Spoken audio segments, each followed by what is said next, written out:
Will those of the contrary opinion say nay? The ayes have it. Yes, Majority Leader.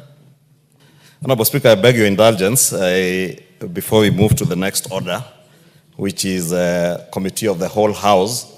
Honorable Speaker, as I indicated in the usual Thursday statement, we are considering, one of the bills that we are considering is the Public Audit Amendment Bill, National Assembly Bill number 4 of 2024, in Committee of the Whole House. Honorable Speaker, this bill was published in January of 2024.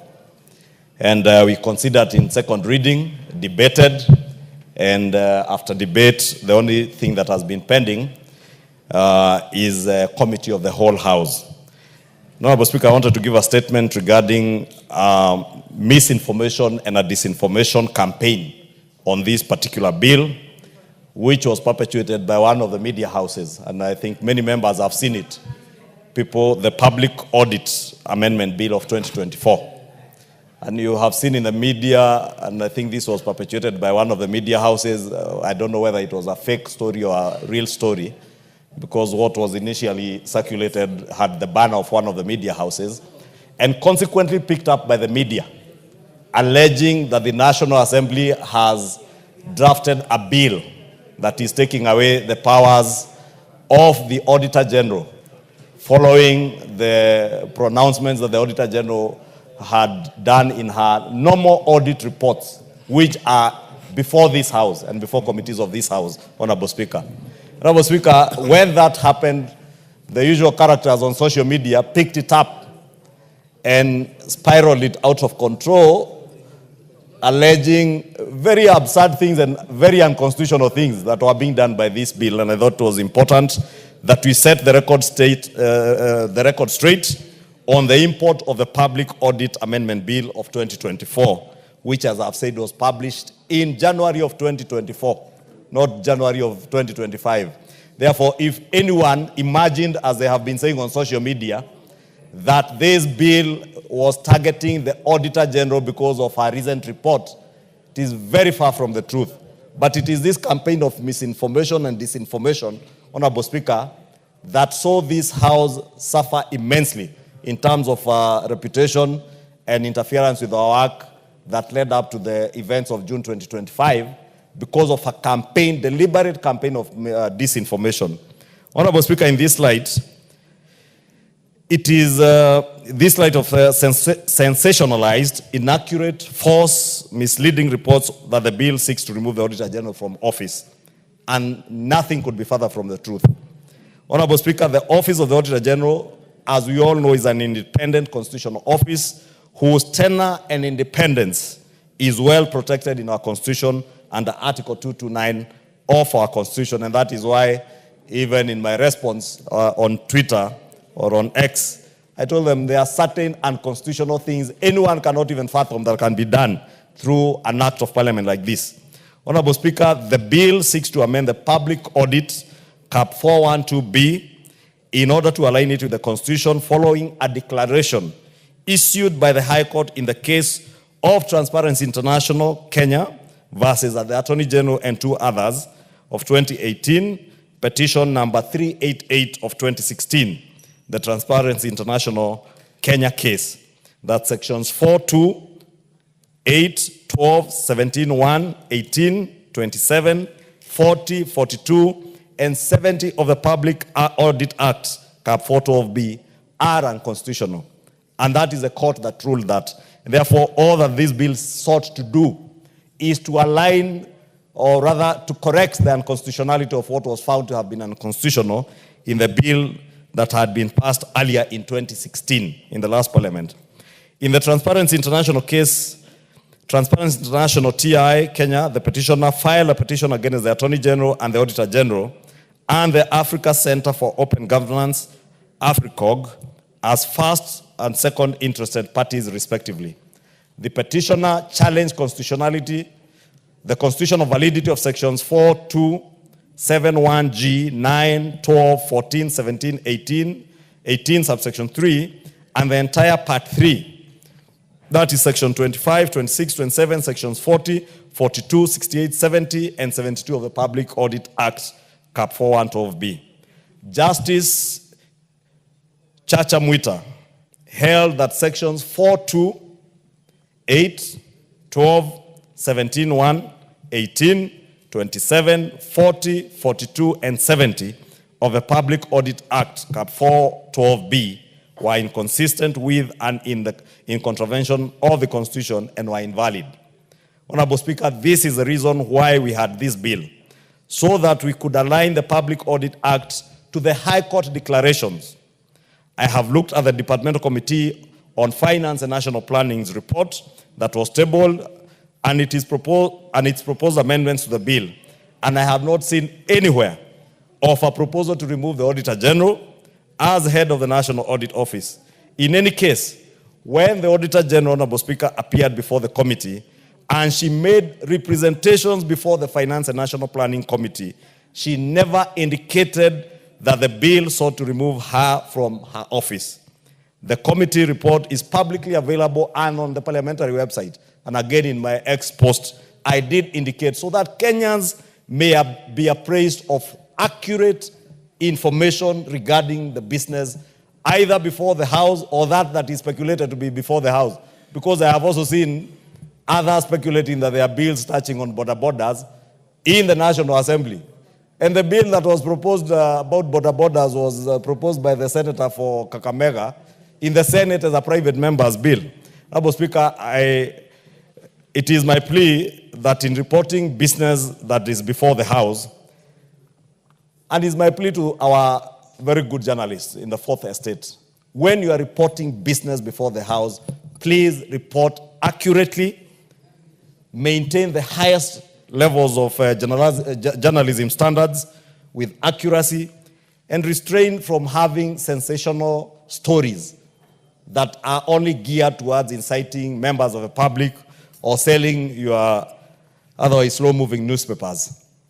Honorable Speaker, I want to end my statement there, but again, to appeal to everybody, including Kenyans, and inform them that any business that is before this House, whether it is a motion, whether it is a bill, it is publicly available on our website. And that bill on the website, at the back of each bill, it has the objects or the reasoning behind the bill. So you do not need any journalist or anybody on social media to interpret things for you. Just read. And I believe our drafters, both in the National Assembly, in Senate, in the Attorney General's office, use very plain and simple language for any Kenyan to be able to read and understand. And I believe also, Honorable Speaker, I have seen some platforms where our bills are being translated in Swahili for those who are not able to read them in English. And therefore, there is no reason why people should be circulating false, inaccurate, misleading, and insightful statements purporting that anybody wants to remove the Auditor General. And I say that with immense respect to the Auditor General and the Office of the Comptroller of Budget, Honorable Speaker. As much as I saw yesterday, MCAs from Nairobi are now demonstrating outside the office of the Comptroller General, Comptroller of the Budget. And Honorable Speaker, if I could also, in closing, implore on these independent offices, Honorable Speaker. When I saw what the MCAs for Nairobi County were doing, it is something I know, and you know, I am the last person to speak for governors, Honorable Speaker. But the Office of the Comptroller of Budget needs to style up. Ask any governor in this country, they have to go through hell to get their monies approved for use in their counties by the Office of the Comptroller of Budget. And many will tell you, without parting with money, without paying bribes to officers in that office, governors never get justice. And I say this, Honorable Speaker, because the other houses are the ones who should be speaking about this issue. But because I saw it in the media that MCAs now have taken it upon themselves, the MCAs from Nairobi County, to go and demonstrate or seek for justice, especially around money that should be going to their constituents in their wards, and they can't get approvals, Honorable Speaker. And it's not just Nairobi County.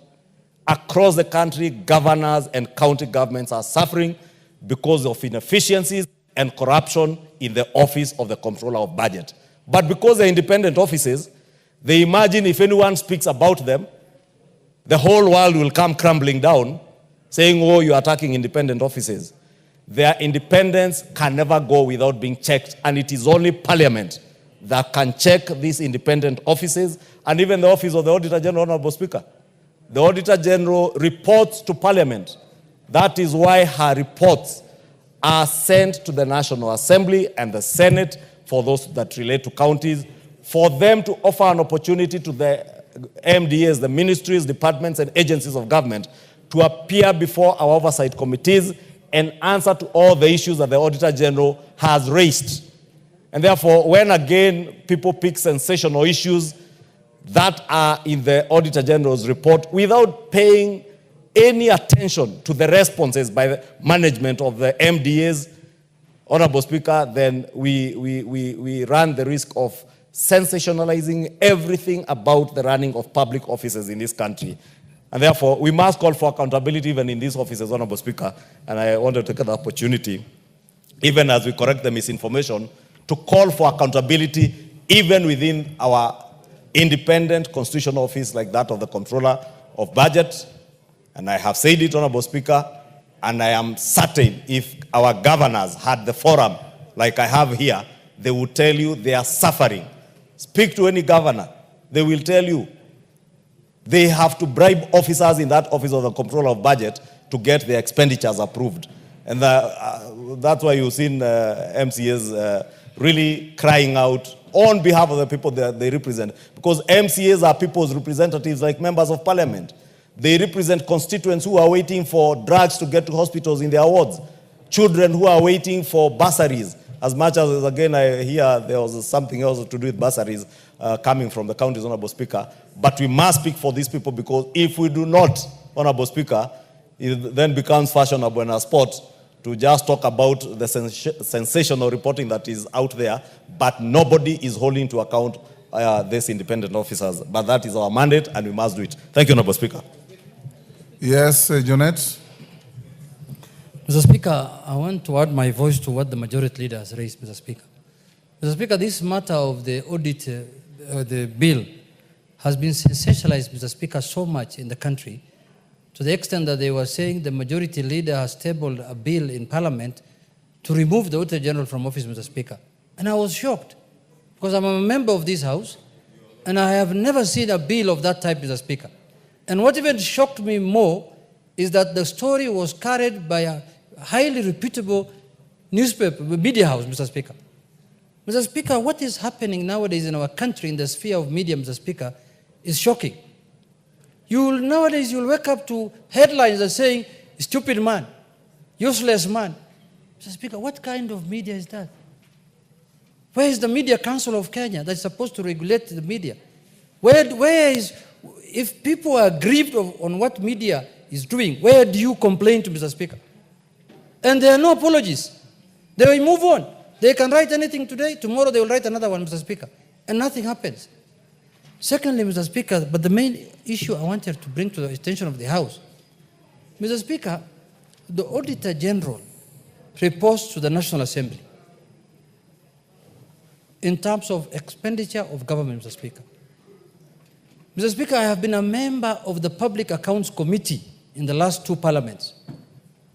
Auditing of government expenditure did not start today or yesterday, Mr. Speaker. There is a procedure that is followed whenever auditing is done, Mr. Speaker. And the law is very clear. I want to bring to the attention of the House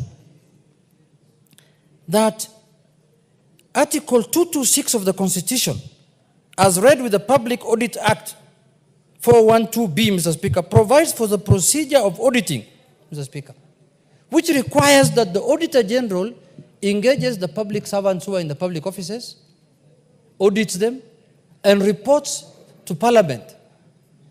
Parliament is now supposed to verify whether the audit report is correct or not correct. Until that is done, Mr. Speaker, and a report is tabled before the Assembly of the House, before the plenary of the House, Mr. Speaker, that audit is not confirmed, Mr. Speaker, those issues raised in that audit report. You will see now the Auditor General reports on a matter before it is verified, before it is certified. It is all over the country saying that so-and-so has stolen this, so-and-so has, this kind of money has been lost, and to the extent of inviting the Auditor General to appear before you, and she confirms that this is what she has found. But she has not told that committee that the matter has not yet been verified by the committee of the House, Mr. Speaker, because the committee of the House is the arbiter on that matter. The public servant who has been accused of malpractice and the Auditor General, who is the prosecutor, appear before the committee of the House, and everyone brings his or her documents before the committee of the House. Unless we have changed our rules, unless we have changed our laws on auditing, Mr. Speaker, that is the position as far as I'm concerned. Now, Mr. Speaker, any audit report is a confirmed report before it is audited, before it is brought before the House. Mr. Speaker, that culture will lead to anarchy. That culture will lead to people's names being destroyed, Mr. Speaker, without any recourse. Mr. Speaker, why the civil servants are being given an opportunity to explain what the Auditor General has reported is because they might have been delaying submission of documents. There have been misinformation, could have been misinformation, they could have been misreporting. All that needs to be looked at.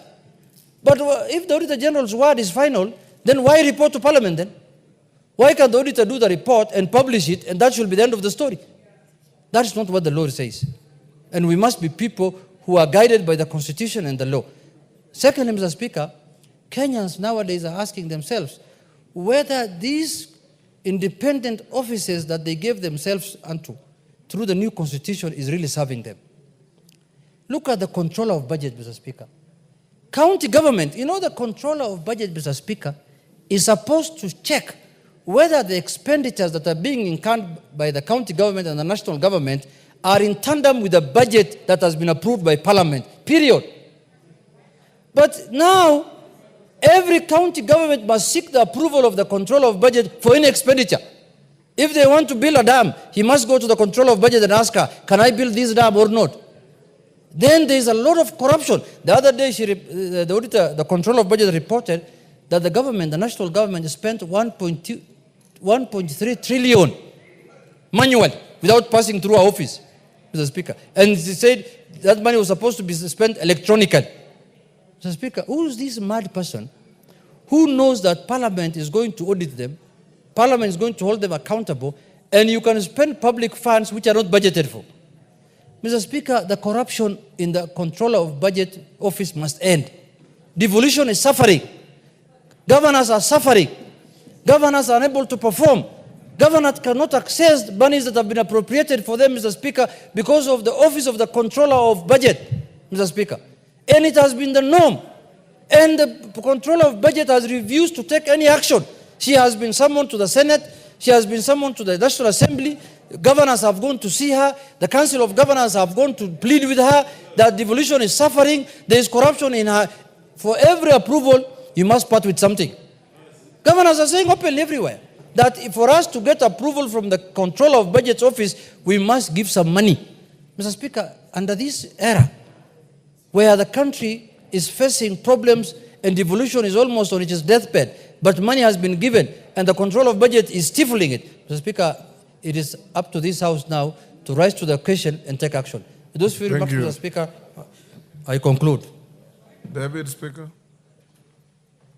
Thank you, Honorable Speaker. I just want to take 2 minutes. Yes, I'll take 2 minutes. I just want to follow up on the issue that has been said by the majority leader and the minority leader in regards to the media.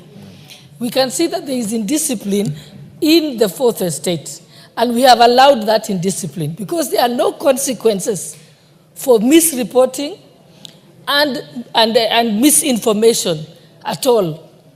We must begin to put pressure on them. One, if those who are within the Bunge grounds, who are accredited to report here in Bunge, misreport, then the accreditation must be taken. And not just the individual accreditation, that of their media house. It's as simple as that. Because they owe us a duty to report accurately, and that's why we allow them access to be here, but they cannot be here and continue to misreport.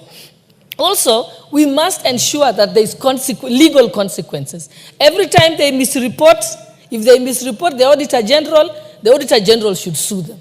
If they misreport Parliament, we should be able to sue those media houses until they begin to know that we are not going to allow it. Or else, if we continue this way, the media houses will be in charge of destroying institutions, destroying individuals, and writing whatever we want. We cannot allow that. We must also make sure that we keep saying, no matter how many times, sending our complaints to the Media Council.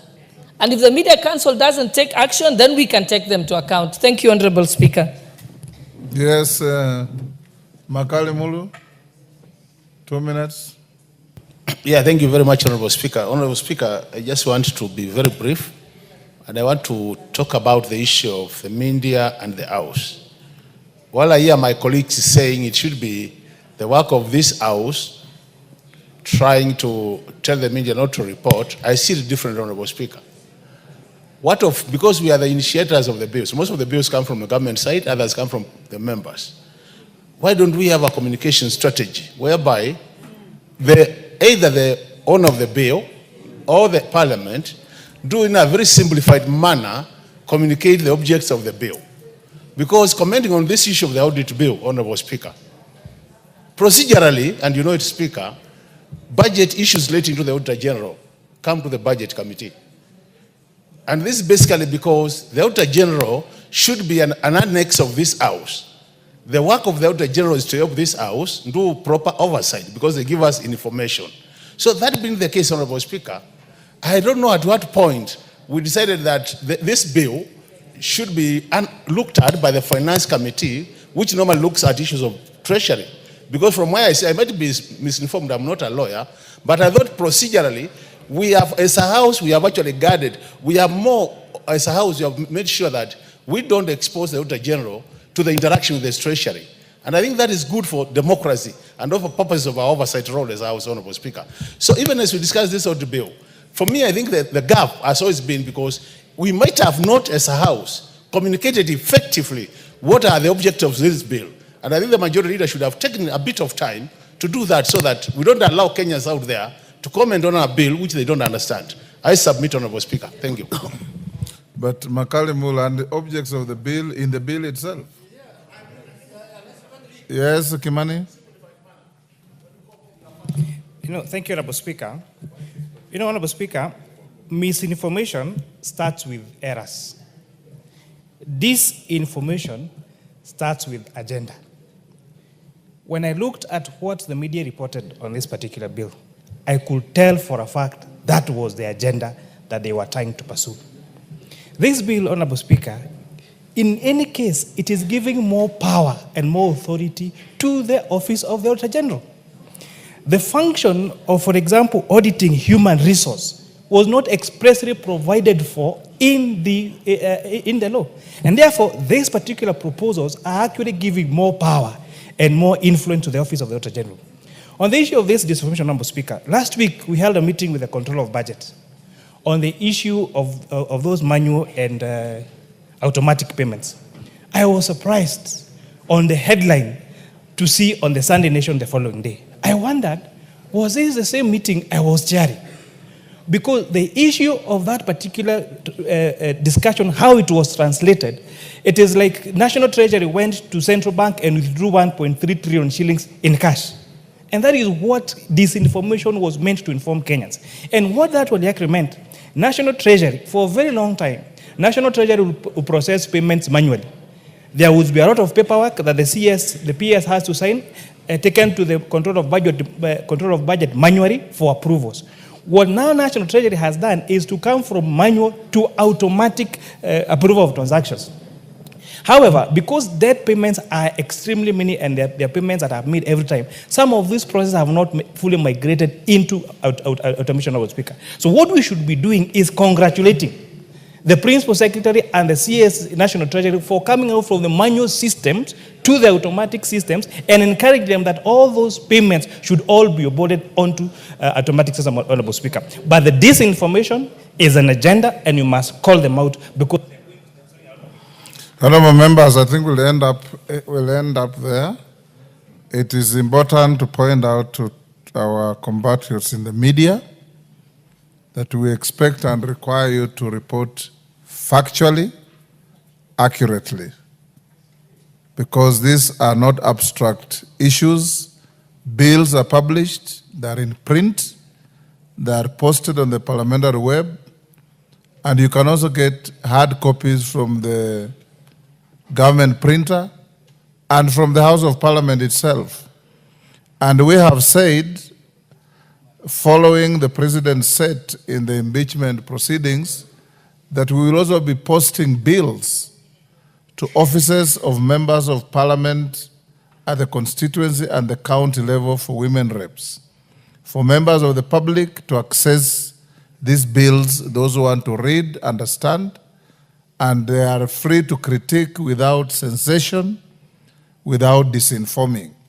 And for avoidance of doubt, honorable members, the Auditor General of the Republic of Kenya is appointed under Article 229 and can only be removed from office under Article 251 and not in any other manner.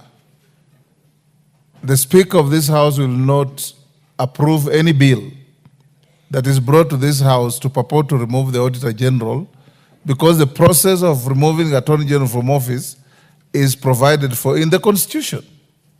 And we encourage the media, where they are not able to comprehend any matter before the House, to feel free to reach out to the office of the leadership of the House, the majority leader, the minority leader, the Speaker's office, the clerk's office, and any other office that they can access for clarity on matters that concern the public.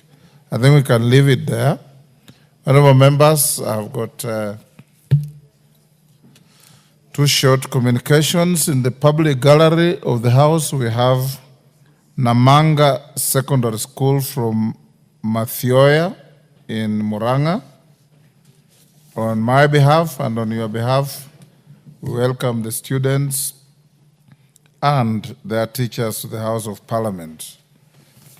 Secondly, honorable members, there's a corrigendum on the stay of consideration of the Kenya Sign Language Bill, National Assembly Bill number 1 of 2024. Yesterday, honorable members, you recall that during the afternoon sitting, I guided the House on the